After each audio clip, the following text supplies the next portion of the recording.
On commence avec Florian et donc cet effet placebo, Florian. Alors imaginez, Benoît, vous avez mal à la tête et je vous donne une gélule, ou mieux Michel vous prescrit une de ces gélules, vous la prenez, au bout de quelques instants vous allez mieux, vous dites ça marche. Et là on vous révèle que toutes nos gélules en fait elles sont vides. Votre état s'est amélioré alors même que vous suiviez un faux traitement. Ça c'est ce qu'on appelle couramment l'effet placebo. Alors on se le représente souvent comme un pouvoir mystérieux et inexploré de l'esprit sur le corps, alors qu'en fait c'est extrêmement exploré, ça fait plus de 60 ans qu'il y a des études qui sont menées dessus. Aujourd'hui on a une assez bonne idée de ce qu'il y a à l'intérieur de cet effet placebo. Alors on oppose souvent l'effet placebo à l'effet médicament. Alors oui, dans les études médicales en fait, cet effet placebo il sert de référence pour savoir si un médicament agit de façon spécifique sur le corps. On va prendre un médicament qu'on veut tester, on va le donner à 100 personnes, on va donner typiquement une gélule vide ou une gélule qui contient juste du sucre à 100 autres et on va les comparer. L'effet propre d'un médicament, c'est ce qu'il apporte de plus qu'un faux médicament.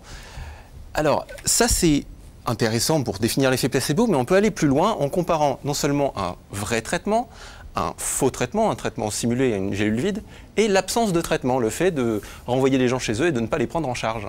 Donc ce sont des études qui comparent l'effet placebo avec du rien. Voilà. Enfin, du faux avec du rien, quoi. On compare du faux avec du rien, exactement. Alors ça, c'est vraiment très riche d'enseignements pour toutes les maladies qui ne sont pas vraiment gravissimes, pour lesquelles on a étudié et on a comparé cet effet faux médicament contre pas de traitement.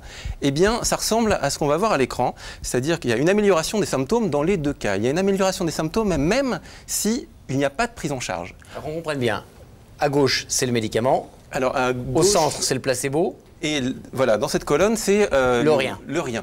Et en fait, pourquoi est-ce que... Même quand il n'y a rien, ça va. Quand il n'y a rien, ça va, parce qu'il y a le temps qui passe. Il y a vos anticorps qui travaillent, vous avez un système immunitaire qui fait son boulot. L'effet du temps qui passe joue à plein. Ouais, alors, et surtout si on commence cette étude quand on est au sommet de la maladie, où il y a tous les symptômes qui sont présents, quoi. Oui, c'est souvent à ce moment-là qu'on va voir son médecin, donc ça ne peut que décroître après. Et il y a un autre effet qui peut jouer, c'est si vous avez pris des médicaments avant et qui commencent à agir un peu plus tard. Et cet effet retardé, on le prend très souvent à tort pour l'effet placebo. Donc avec ces deux effets-là, l'effet retard et l'effet du temps qui passe, cet ensemble-là, on pourrait l'appeler l'effet « ça serait arrivé quand même ». Et il y a une étude de 2009 qui montre que toutes ces choses qui seraient arrivées quand même, ça compte pour plus de 50% dans l'effet placebo. C'est vraiment énorme. Donc l'effet placebo, c'est le temps qui passe, enfin pour moitié, le temps qui passe et... éventuellement si on a pris un médoc avant. Si on a pris des médicaments avant, d'accord. Voilà. Alors, mais l'autre moitié de l'effet placebo. 50% qui reste. Exactement. Là où l'état s'améliore, non pas naturellement, mais parce qu'un acte thérapeutique est simulé. Est-ce que ça, on sait pourquoi ça marche? Alors là, c'est encore l'addition de plusieurs phénomènes. Tout d'abord, on a mesuré que le niveau de confiance qu'on a dans un traitement et dans un médecin, ça joue sur nos attitudes, ça change notre façon de nous comporter à l'égard de la maladie. On a déjà fait l'effort d'aller voir le toubib, donc on se laisse un peu moins aller, on a envie de guérir, donc on change nos habitudes. Ça, c'est un premier effet très concret. Mais il y a un autre effet qui est encore plus impressionnant et qui est en lien avec le conditionnement thérapeutique. Votre corps, depuis que vous êtes tout petit, il a l'habitude de votre cerveau a l'habitude de voir votre corps aller mieux lorsque vous prenez des médicaments. Et il a bien appris sa leçon, le corps. Le cerveau, il sait exactement comment réagir. Là, on a fait une expérience en 88, on a donné de la fausse caféine à des gens, on leur a dit « tenez, on vous donne de la caféine » et ça fait varier la pression artérielle et le pouls comme si c'était vrai. Le corps s'est dit « je prends de la caféine, donc je dois monter ma tension ». Il a pris l'habitude. Alors justement, ça marche avec un effet d'habitude. On a fait une expérience en 2002 et en 2006. On a fait un scan du cerveau de gens qui ont donné un faux antidouleur. Et on a regardé ce qui se passait et le cerveau commence à sécréter de la dopamine, des endorphines, comme il a appris à le faire.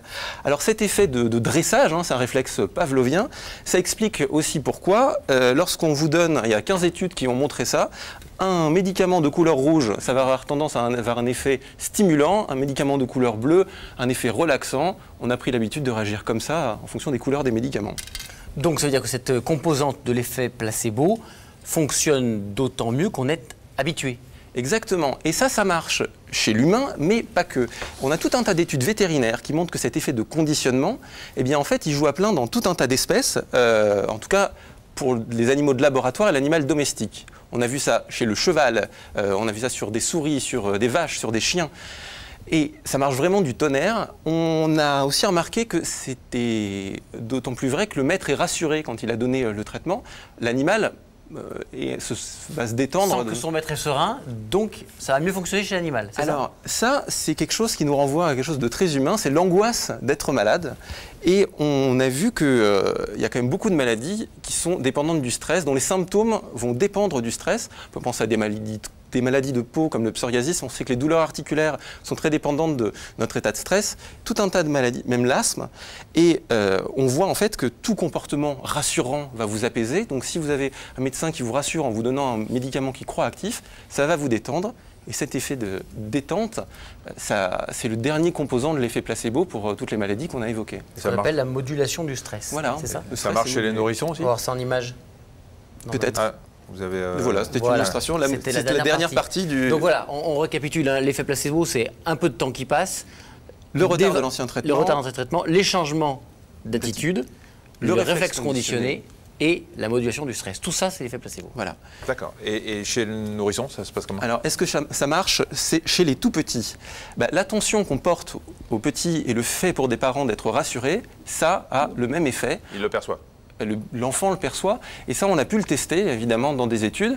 Une récente qui date de 2014 on a testé des faux sirops, c'était de l'eau à peine sucrée qu'on donnait à des bébés, on a comparé ça à pas de traitement, et on voit que pour la toux, la congestion, la qualité du sommeil des enfants et des parents, ça s'améliore de façon très très significative. Les enfants sont sensibles à l'effet placebo. Alors, quand ils sont un peu plus grands, il y a le fameux bisou magique qui fonctionne aussi. Est-ce qu'il reste quelque chose dans ce millefeuille de l'effet placebo qui soit quand même un peu inexpliqué, un peu magique, un peu pouvoir de l'esprit sur le corps? Eh bien, pour l'immense majorité des maladies qu'on a étudiées, à la conclusion de tous les chercheurs qui se sont pensés dessus, c'est non. Voilà, la somme des effets qu'on a déjà décrits suffit à expliquer l'effet placebo. Il ne reste rien d'inconnu qui apporterait un supplément d'efficacité. Alors si jamais il y en avait un, ça serait quelque chose de tellement petit qu'on ne l'aurait pas détecté, et c'est pour ça qu'on n'a pas eu pour le moment besoin de l'ajouter à notre liste. En gros, le plus important, c'est quoi? C'est le contexte de la prise en charge du malade? C'est ça. Un médecin convaincu et un traitement convaincant, ça va changer beaucoup de choses dans notre rapport à la maladie. Ça va être d'autant plus influent que la pathologie dont on parle va être bénigne, qu'elle dépend d'un bon suivi du traitement et éventuellement de l'état de stress. Mais tout ça, ça va nous montrer surtout une chose, c'est que c'est très difficile pour vous, pour moi, pour n'importe quel patient, de savoir si le fait que son état s'améliore, c'est vraiment dû à quelque chose qui est propre au médicament ou à tout ce contexte thérapeutique, peut-être même tout simplement au temps qui passe. Et ça montre aussi l'extrême importance de mener des études rigoureuses pour vraiment savoir ce qui marche, notamment pour des pathologies très lourdes, où il ne faudrait surtout pas que le patient se voit refourguer quelque chose qui n'est pas plus efficace qu'un morceau de sucre. Et on va en parler peut-être dans quelques instants avec Eric, ça explique le succès des charlatans. Exactement. Puisque tout est basé sur le temps qui passe. Il y a tellement de choses qui jouent. Merci. On parlera bien. avec Eric. Merci. Florian, on rappelle qu'on peut retrouver toutes les références des études qui vous ont servi à bâtir cette chronique sur allodocteur.fr.